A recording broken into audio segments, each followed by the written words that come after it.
नमस्कार, ये आकाशवाणी पटना है। अब आप संजीव कुमार वर्मा से प्रादेशिक समाचार सुनिए। पहले मुख्य समाचार। केंद्रीय कृषि मंत्री शिवराज सिंह चौहान ने किसानों की सहायता के लिए एग्रीश्योर फंड और कृषि निवेश पोर्टल का शुभारंभ किया। विश्व भर के कई देशों से संक्रामक बीमारी मंकी पॉक्स के मामले सामने आने के बाद बिहार में भी स्वास्थ्य विभाग अलर्ट मोड पर। केंद्र सरकार ने सामाजिक न्याय सुनिश्चित करने और जीवन यापन सरल बनाने के लिए प्रधानमंत्री आवास योजना के अंतर्गत श्रमिकों को शामिल करने का निर्णय लिया। और राज्य सरकार कोल्ड स्टोरेज में सौर ऊर्जा से बिजली उत्पादन के लिए 35 लाख की लागत पर 50% सहायता अनुदान देगी। अब समाचार विस्तार से। केंद्रीय कृषि मंत्री शिवराज सिंह चौहान ने आज नई दिल्ली में एग्रीश्योर फंड का शुभारंभ किया। इस अवसर पर श्री चौहान ने कहा कि इस फंड से किसानों को आर्थिक सहायता पहुंचाई जाएगी। प्रधानमंत्री जी का संकल्प है किसानों की आय दुगनी करने का और विकसित भारत के लिए विकसित खेती और समृद्ध किसान बनाने का। आज दो महत्वपूर्ण योजनाओं का एक पोर्टल का शुभारंभ हुआ है। एग्रीश्योर निधि बनाई गई है। इसमें ऐसे स्टार्टअप्स जो सफलतापूर्वक शुरू तो हो चुके हैं, लेकिन आगे बढ़ने के लिए उनको फंड्स मिल सकेंगे, पैसे मिल सकेंगे। ये बहुत महत्वपूर्ण होगा कृषि के लिए भी, किसानों के लिए भी, ऐसे स्टार्टअप्स के लिए भी। नए नए आइडियाज आएंगे तो वैल्यू एडिशन करेंगे। कृषि मंत्री ने किसानों की सुविधा के लिए कृषि निवेश पोर्टल की शुरुआत की। उन्होंने कहा कि इस पोर्टल से किसानों को कृषि संबंधी अद्यतन जानकारी मिल सकेगी। एग्री इंफ्रा फंड जैसे फसल की कटाई के उपरांत हमारे पास कोई इंफ्रास्ट्रक्चर ऐसे नहीं थे, जैसे warehouses, cold storage, ripening chamber, अलग अलग तरह की संरचनाएं जहां फसल के उत्पाद को रख सके। लेकिन इसमें भी जो निवेश करता है उनको एक ही स्थान पर सारे निवेश से संबंधित सूचनाएं, जानकारियां मिल जाए और वो अपना ढंग से निवेश कर सके, इसलिए इस पोर्टल को बनाया गया है। अब ये निवेश पोर्टल भी निवेशकों को बहुत सहायक सिद्ध होगा। कृषि मंत्री मंगल पांडेय ने आज कहा कि किसानों को उनके उत्पाद की सुरक्षा के लिए राज्य में मल्टी चैम्बर कोल्ड स्टोरेज को बढ़ावा दिया जाएगा। श्री पांडेय ने पटना में आयोजित कार्यक्रम में कहा कि कोल्ड स्टोरेज में नई तकनीकों को बढ़ावा दिया जा रहा है। उन्होंने कहा कि इसके तहत सौर ऊर्जा के उत्पादन के लिए सरकार 35 लाख की लागत पर 50% सहायता अनुदान दे रही है।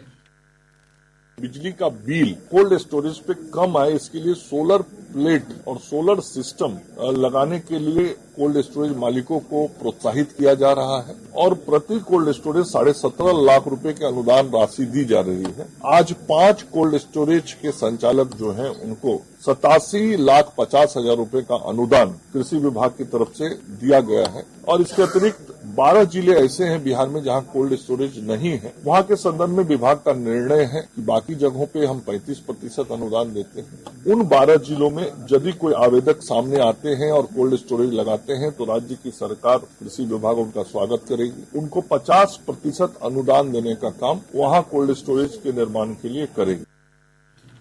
विश्व भर में कई देशों से संक्रामक बीमारी मंकी पॉक्स के मामले सामने आने के बाद बिहार में भी स्वास्थ्य विभाग अलर्ट मोड पर है। पटना और गया एयरपोर्ट पर विदेश से आने वाले यात्रियों की जांच की जा रही है। इसके लिए एयरपोर्ट हेल्प डेस्क भी बनाया गया है। अफ्रीका और संक्रमित देशों से आने वाले लोगों की विस्तृत जानकारी एयरपोर्ट पर ली जा रही है। स्वास्थ्य मंत्री मंगल पांडेय ने बताया कि अगर किसी व्यक्ति में संक्रमण जैसे लक्षण दिखे तो स्वास्थ्य विभाग द्वारा दिए गए फॉर्म में जानकारी भरवाकर उन्हें पटना एयरपोर्ट से ही एनएमसीएच रेफर कर दिया जाएगा। इसके लिए एनएमसीएच में 10 बेड की व्यवस्था की गई है। मंकी पॉक्स के दौरान लोगों को बुखार, सिर दर्द, थकावट, गले में खराश, खांसी और त्वचा पर लाल निशान जैसे लक्षण दिखाई देते हैं। इसके अलावा आंखों में दर्द या धुंधली दृष्टि, सीने में दर्द और सांस लेने में कठिनाई भी इसके अन्य लक्षण हैं। केंद्रीय श्रम और रोजगार मंत्रालय ने सामाजिक न्याय सुनिश्चित करने और जीवन यापन सरल बनाने के लिए प्रधानमंत्री आवास योजना के अंतर्गत श्रमिकों को शामिल करने का निर्णय लिया है।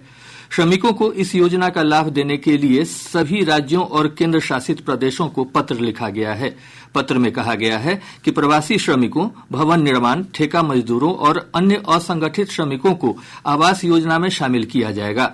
योजना का उद्देश्य पात्र लाभार्थियों को 2 करोड़ अतिरिक्त घर उपलब्ध कराना है। भारतीय राष्ट्रीय राजमार्ग प्राधिकरण ने टोल प्लाजा पर निर्बाध आवाजाही बढ़ाने के लिए जीआईएस आधारित सॉफ्टवेयर पर लाइव निगरानी के लिए लगभग 100 टोल प्लाजों की पहचान की है। इन टोल प्लाजा का चयन राष्ट्रीय राजमार्ग हेल्पलाइन नंबर 1033 के माध्यम से प्राप्त भीड़भाड़ फीडबैक के आधार पर किया गया है। निगरानी सेवा को चरणबद्ध तरीके से अधिक टोल प्लाजा तक बढ़ाया जाएगा। यदि किसी टोल प्लाजा पर वाहनों की कतार निर्धारित सीमा से अधिक है तो यह भीड़भाड़ चेतावनी और लेन वितरण अनुशंसा भी प्रदान करेगा। प्रदेश में भाजपा का सदस्यता अभियान आज से शुरू हो गया। इस अभियान के तहत राज्य में 1,54,00,000 से अधिक सदस्य बनाए जाएंगे। इसके लिए विभिन्न स्तरों पर निगरानी टीम को दायित्व सौंपा गया है। प्रदेश अध्यक्ष दिलीप जायसवाल ने कहा है कि सदस्यता अभियान केवल सदस्य बनाने के लिए ही नहीं बल्कि जन जन तक पहुंचने का अभियान है।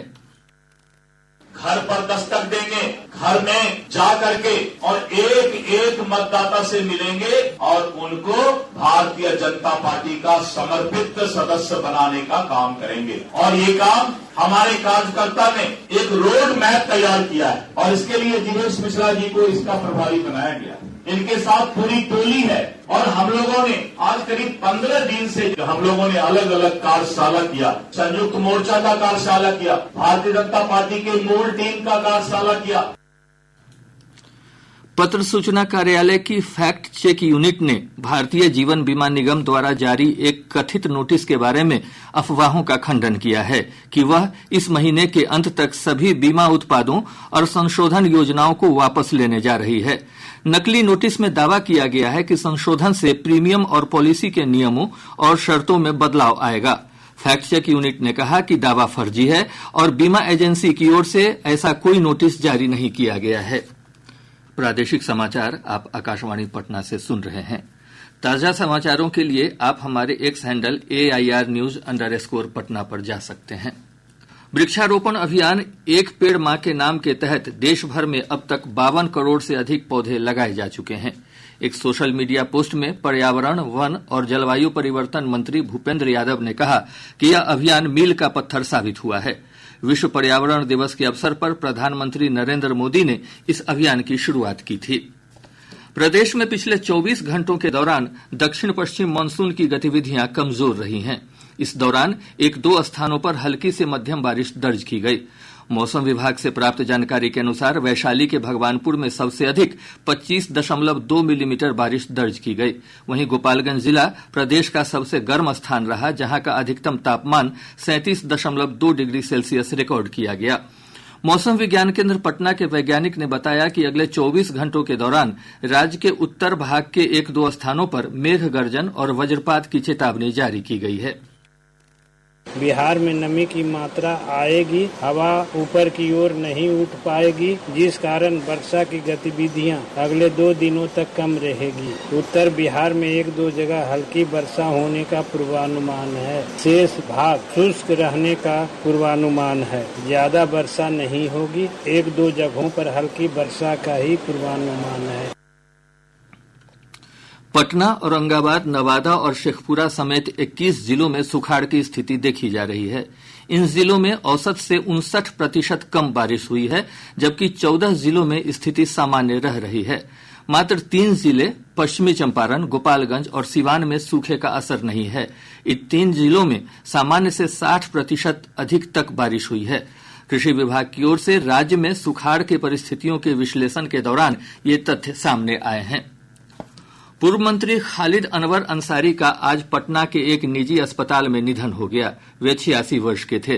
स्वर्गीय अंसारी स्वतंत्रता सेनानी और पूर्व मंत्री स्वर्गीय अब्दुल कय्यूम अंसारी के पुत्र थे। मुख्यमंत्री नीतीश कुमार समेत अन्य नेताओं ने उनके निधन पर गहरा शोक व्यक्त किया है। बेगूसराय की एक निचली अदालत ने पिछले दिनों केंद्रीय मंत्री गिरिराज सिंह पर हमले का प्रयास करने के आरोप में गिरफ्तार किए गए मोहम्मद सैफी को आज जमानत दे दी। प्रभारी मुख्य न्यायिक दंडाधिकारी ने मामले की सुनवाई के बाद जमानत की स्वीकृति प्रदान की। मधुबनी जिला परिषद में 31 सदस्यों ने परिषद अध्यक्ष बिंदु गोपाल यादव को पद से हटाने के लिए उनके खिलाफ अविश्वास प्रस्ताव का आवेदन सौंपा है। सदस्यों ने आरोप लगाया है कि वर्तमान अध्यक्ष की ओर से जनप्रतिनिधियों की उपेक्षा की जाती है और भेदभाव किया जाता है। जिलाधिकारी और उप विकास आयुक्त को दिए आवेदन में 31 वार्ड सदस्यों ने बैठक बुलाने और अविश्वास प्रस्ताव पर चर्चा कराने की मांग की है। पेरिस पैरालंपिक खेलों के छठे दिन आज निशानेबाजी में Avani Lekhara 50 meter rifle 3 position SH1 श्रेणी के फाइनल में पहुंच गई हैं। तीरंदाजी में महिलाओं की रिकर्व प्रतिस्पर्धा में पूजा ने क्वार्टर फाइनल में स्थान बना लिया है। अंतिम 8 में उनका सामना चीन की बू चुनियन से होगा। महिलाओं की शॉटपुट में भाग्यश्री जाधव 5वें स्थान पर रहीं। इसके अलावा पुरुषों की ऊंची कूद के T63 फाइनल में मरियप्पन थंगावेलु, शैलेश कुमार और शरद कुमार आज अपनी अपनी चुनौती पेश करेंगे। पदक तालिका में भारत 3 स्वर्ण सहित 15 पदक लेकर 15वें स्थान पर है। शिक्षक दिवस पर इस वर्ष राज्य के 41 शिक्षकों को राजकीय शिक्षक पुरस्कार से सम्मानित किया जाएगा। इस संबंध में शिक्षा विभाग ने आज सूची जारी कर दी है। शिक्षक सम्मान समारोह 5 सितंबर को पटना के श्रीकृष्ण मेमोरियल हॉल में आयोजित किया जाएगा। दानापुर रेल मंडल अंतर्गत अशोक धाम स्टेशन पर तकनीकी कार्य के मद्देनजर कई ट्रेनों का परिचालन रद्द किया गया है। पूर्व मध्य रेलवे से प्राप्त जानकारी के अनुसार जसीडीह पटना एक्सप्रेस अप तथा डाउन का परिचालन 7 सितंबर को रद्द रहेगा। वहीं किऊल गया पैसेंजर अप और डाउन का परिचालन 5, 7 और 9 सितंबर को रद्द रहेगा। वहीं Patna Kiul fast passenger train का आंशिक समापन 7 और 9 सितंबर को मोकामा में होगा। कटिहार जिला सहकारिता पदाधिकारी ने वर्ष 2023-24 में किसानों से धान की खरीदारी कर चावल की आपूर्ति राज्य खाद्य निगम को नहीं करने वाले 7 पैक्स अध्यक्षों पर प्राथमिकी दर्ज कराने का निर्देश दिया है। और अब अंत में मुख्य समाचार। केंद्रीय कृषि मंत्री शिवराज सिंह चौहान ने किसानों की सहायता के लिए एग्रीश्योर फंड और कृषि निवेश पोर्टल का शुभारंभ किया। विश्व भर के कई देशों से संक्रामक बीमारी मंकी पॉक्स के मामले सामने आने के बाद बिहार में भी स्वास्थ्य विभाग अलर्ट मोड पर। केंद्र सरकार ने सामाजिक न्याय सुनिश्चित करने और जीवन यापन सरल बनाने के लिए प्रधानमंत्री आवास योजना के अंतर्गत श्रमिकों को शामिल करने का निर्णय लिया। और राज्य सरकार कोल्ड स्टोरेज में सौर ऊर्जा से बिजली उत्पादन के लिए 35 लाख की लागत पर 50% सहायता अनुदान देगी। इसके साथ ही आकाशवाणी पटना से प्रसारित प्रादेशिक समाचार का यह अंक समाप्त हुआ।